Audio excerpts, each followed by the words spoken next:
ito ay rated SPG. Striktong patnubay at gabay ng magulang ang kailangan. Maaaring may masiselang tema, lengguwahe, karahasan, sexual, horror o droga na hindi angkop sa mga bata.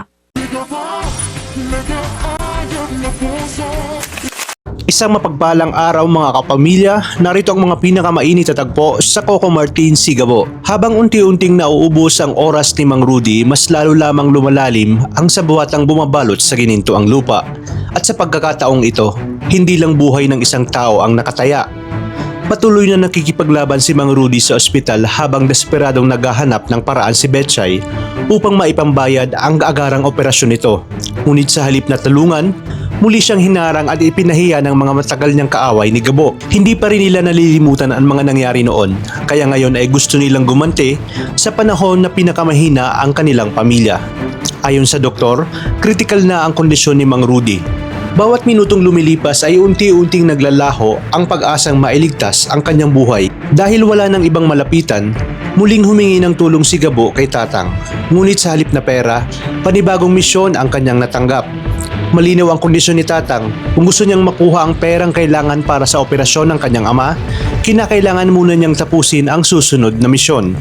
Kahit alam niyang buhay niya ang kapalit, hindi na nagdalawang isip si Gabo dahil para sa kanya, anumang panganib ay kakayanin basta't mailigtas lamang si Mang Rudy.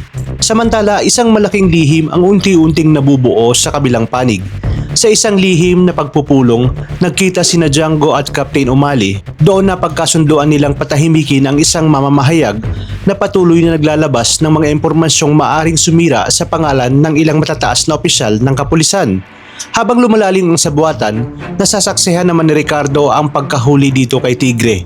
Agad niyang nakipag-ugnayan sa mga natitirang kasamahan nito at nagbabala na ang paglakip kay Tigre ay maaaring maging simula ng pagbagsak ng kanilang matagal ng samahan. Kasabay nito, sinimulan na rin ni Gabo ang kanyang bagong misyon labang kay Mr. Chan. Ngunit hindi lang siya ang naghahanap sa misteryosong negosyante. Bigla ring sumulpot ang armadong grupo ni Zafra na may balak patayin si Mr. Chan habang nagsasagawa rin ng operasyon ng NCIA upang arestuhin ang lahat ng sangkot sa transaksyon. Sa loob lamang ng ilang sandali, nauwi sa matinding putukan ng buong lugar. Sa gitna ng kaguluhan, muling ipinakita ni Gabo ang kanyang husay sa pakikipaglaban at isa-isa niyang nilisutan ang mga armadong humahadlang sa kanyang misyon, habang pilit na iniiwasan ang dalawang grupong parehong naghahabol sa kanya. Ngunit, habang lumalala ang bakbakan, mas lalo ring umiinit ang mga lihim na unti-unting lumalabas. Bakit kailangan patahimikin ng isang mamamahayag? Ano nga ba ang impormasyong pilit nilang itinatago? At ano ang tunay na papel ni Ricardo, Django at Captain Umali sa lumalawak na sabuatan? Habang lumilipas ang bawat segundo, patuloy namang lumiliit ang pag-asa ni Mang Rudy na mabuhay. Makukuha kaya ni Gabo ang gantimpalang ipinangako sa kanya bago tuluyang mahuli ang lahat? O isa na naman itong misyon na maglalagay sa kanya sa bingit ng kamatayan? Sa pag-init ng laban, parami na ng parami ang mga lihim na nabubunyag. Ngunit ang pinakamalaking tanong, sino ang unang babagsak? Ang mga nasa likod ng sabuatan o si Gabo na hanggang isugal ang lahat para sa kanyang pamilya? Iyan ang mga susunod nating pakakaabangan.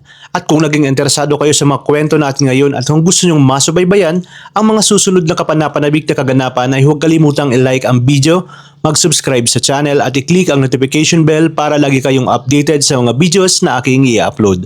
Maraming salamat sa inyong panonood at pagpalain tayong lahat, kapamilya.